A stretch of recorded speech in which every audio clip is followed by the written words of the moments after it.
자, 지금 보셨습니다. LA 몬트레이 파크의 총기 난사 사건이 발생해서 10명이 숨진 가운데 용의자가 70대 아시아계 남성인데 좀 전에는 대치 중이었다고 했는데 그 범인이 어떤 상태입니까? 검거가 됐습니까? 범인은 지금 검거하는 순간에 아마 극단적인 선택을 했는 것 같아요. 예. 이렇게 스왓이라 그러죠. 스왓이 탁탁 가는데 그 흰색 펜에 이미 총기가 바깥으로 빠진 두 가지 구멍이 먼저 나 있어서 사망한 것으로 알려져 있는데요. 네네. 21일이죠. 21일 음력 이제 설 중에 이제 미국에서 댄스 교습소에서 이제 파티가 열리고 있었는데 무차별 총기 난사가 이루어집니다. 그래서 남자 5명, 여자 5명이 10명이 그 자리에서 사망하고 나머지 10명도 좀 부상이라는데요. 네. 부상 중에 좀 그러니까 중상자가 많아서 아마 사망자는 늘어날 수 있는 가능성이 있다라고 이야기합니다.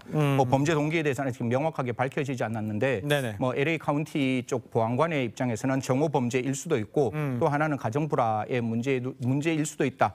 여러 가지 방법들을 이제 살펴보고 있는데 다행히 지금까지는 아직 우리나라 대한민국 국민의 피해는 명확하게 나타나지 않았지만 좀 예의주시해야 될 부분이라고 생각합니다. 그렇습니다. 네, 그런데 걱정인 게 사실 LA가 한인들이 굉장히 많거든요. 예. 그래서 한인 피해가 어떤지 좀 지금 두 가지 저도 들어오기 전에 막 이렇게 속보를 좀 찾아봤는데요. 첫 번째는 이제 LA에 있는 보안관이 이야기를 했을 때 아직 한인 쪽에 피해는 없다. 보통 피해자들은 다 이렇게 아시아계, 중국계 50대, 60대 정도의 사람들이다라고 이야기를 하고 있고 LA 한인 회장 역시 한국에서 피해자는 없는 것으로 보인다. 뿐만 아니라 외교부에서도 아직까지는 없다라고 이야기하는데 제가 방금 전에 말씀드렸다시피 우리 외교부와 외교 당국은 반드시 이 부분에 대해서 면밀하게 검토하고 혹시 대한민국에 그는 없어야 되지만 피해자가 있다면 정말 국가가 할 수 있는 모든 지원을 다 이렇게 해야 한다라는 말씀드리겠습니다. 그렇습니다. 그런데 이제 바이든 대통령이 성명을 내고 이제 애도를 표했죠. 그런데 미국에서 범인을 제외하고 사상자 4명 이상인 총기 사건 올해 들어 이미 최소 33건 이렇게 발생을 했습니다. 야, 이 총기 문제 해결이 안 되나 봐요.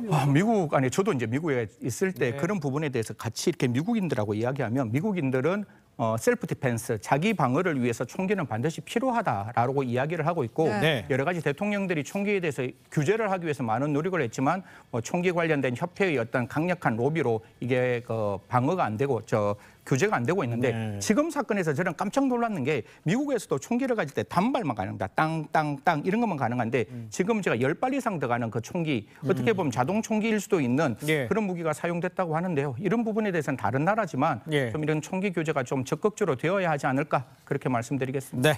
또 이런 가운데 설날인 어제 새벽이죠. 새벽 1시에서 2시쯤에 서울 청계천 인근에서 4건의 화재가 발생했습니다. 그렇습니다. 15시간 정도인 만인 또 오후 5시쯤에 방화범이 붙잡혔는데 이건 또 무슨 사건이에요? 저도 이게 사실 이런 일이 발생하지 않아야 되는데 앞서 이야기를 했던 총기 사건도 그렇고 방화 사건도 그렇고 저희가 이제 형사법무정책연구원에서 연구한 결과로는 가지고 있는 분노 혹은 사이키아트리라 그러죠. 정신질환적인 문제가 있는데 지금 같은 경우에는 첫 번째 일어난 곳이 신당동, 두 번째가 황학동, 세 번째가 창신동 이렇게 일어났는데 그 시간대가 거의 새벽 1시부터 2시 사이에 계속 이렇게 방화가 일어났다라는 점에서 연쇄 방화가 아니냐 이렇게 경찰은 판단했고 CCTV를 통해서 확인했는데 결국 50대 남성을 체포했습니다. 체포한 남성 지금은 순순히 자백을 했다고 하는데요. 조금 더 우리가 앞으로 나오는 속보 그리고 수사 결과를 살펴봐야 할 것이다. 이런 말씀드리겠습니다. 승재현 의원도 지금 잠깐 언급을 해줬습니다만 어제 저희가 이 방송을 하면서 방화로 의심된다, 수사 중이다 이렇게 얘기를 했거든요. 근데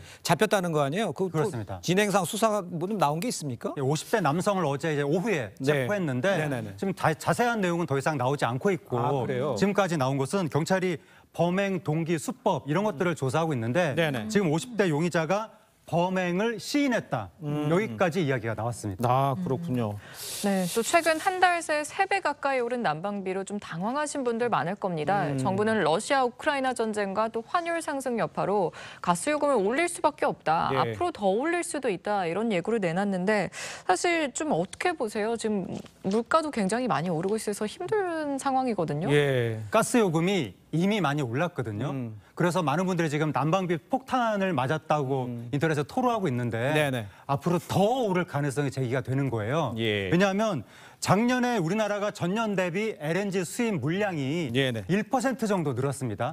1% 늘었다는 것은 거의 비슷하다는 얘기잖아요. 그러니까요. 물량 자체는. 그런데 수입액은 전년 대비 2배 늘은 거예요. 물량은 비슷한데 수입액은 2배 늘었다는 것은 가격이 엄청 올랐다는 거죠. 그러니까 최근 6개월 사이에 그 LNG 수입 그 가격이 한 64% 정도 급등했다고 하는데 근데 올해 1월 달에 그 도시가스 요금이 38% 정도 올랐다고 합니다. 그러니까 국제적으로 오른 그 가격 인상분보다 반영이 아직 덜 된 거죠. 그렇기 때문에 우리 국내적으로 앞으로 반영이 더 될 여지가 있는 것이고 추가적으로. 예, 그런데 우리나라 서민들이 지금 너무 힘드니까 일단 1분기는 가스 요금을 동결했다고 합니다.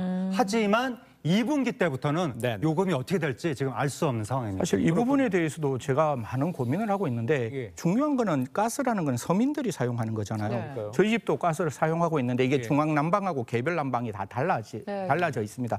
옛날 아파트 같은 경우는 중앙난방이 많고 지금은 이제 개별난방으로 되어 있는데 사실 중앙난방 하시는 분들은 건 곱하기 2배 정도 막 부부 싸움도 일어나는 듯한 그런 모습도 보이더라고요. 저희 집 사람도 가스비가 이만큼 나왔어 있는데 제가 막 헉 이러고 놀랬거든요.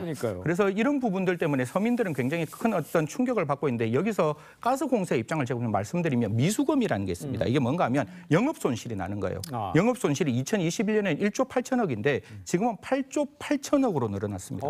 그러니까 가스공사 입장에서도 더 이상 이게 영업손실에 대한 어떤 그 갭을 메꿀 수밖에 없는 사정이기 때문에 도시가스 요금은 좀 올라갈 수 있는데요. 그럼에도 불구하고 저는 정부에게 이야기하고 싶은 거 저기 여기 나올 때마다 말씀드리는데 서민들의 삶은 반드시 지탱되어야 됩니다. 지금 고물가 그다음에 그 이자율 때문에 많은 고생을 하고 있는 서민들의 입장을 좀 생각한다면 이런 부분을 차근차근 촘촘히 천천히 좀 올렸으면 좋겠다는 말씀드리겠습니다. 지금 얘기 나온 게 이제 올랐고 또 오를 수 있다 이렇게까지 좀 정리가 되고 있는데 근데 문제는 이뿐만이 아닙니다.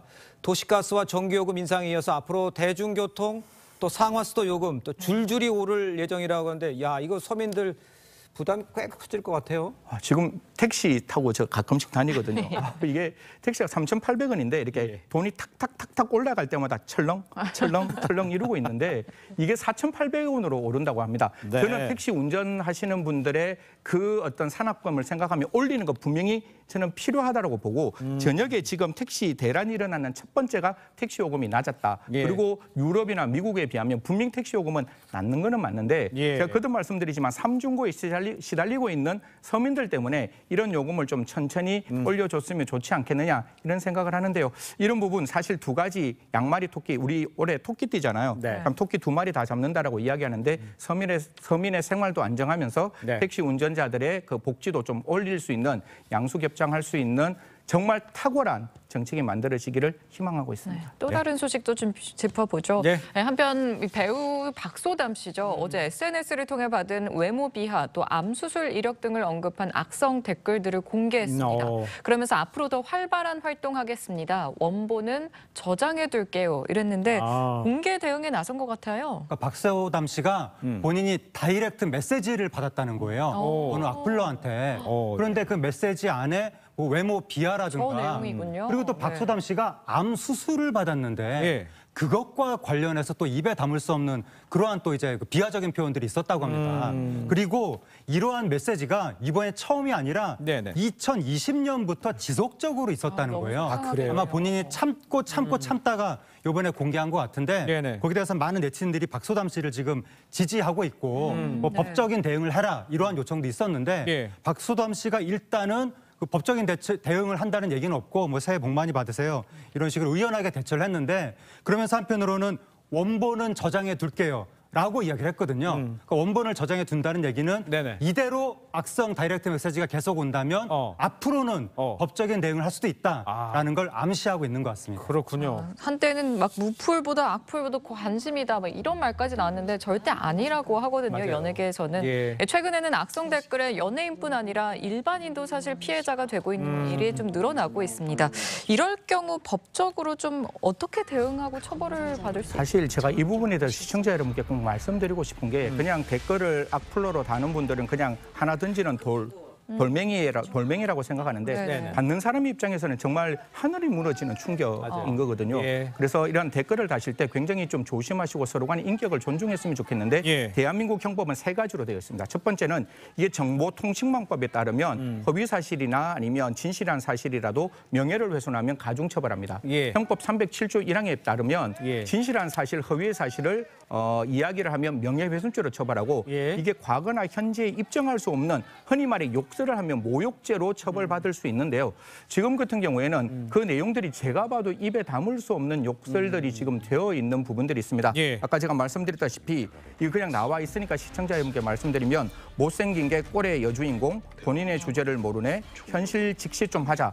모르겠습니다. 악플러 입장에서는 할 수 있는 일이라고 생각할지 모르겠지만 예. 제가 받아들였을 때는 굉장히 좀 심각한 상황이라고 생각하는데요.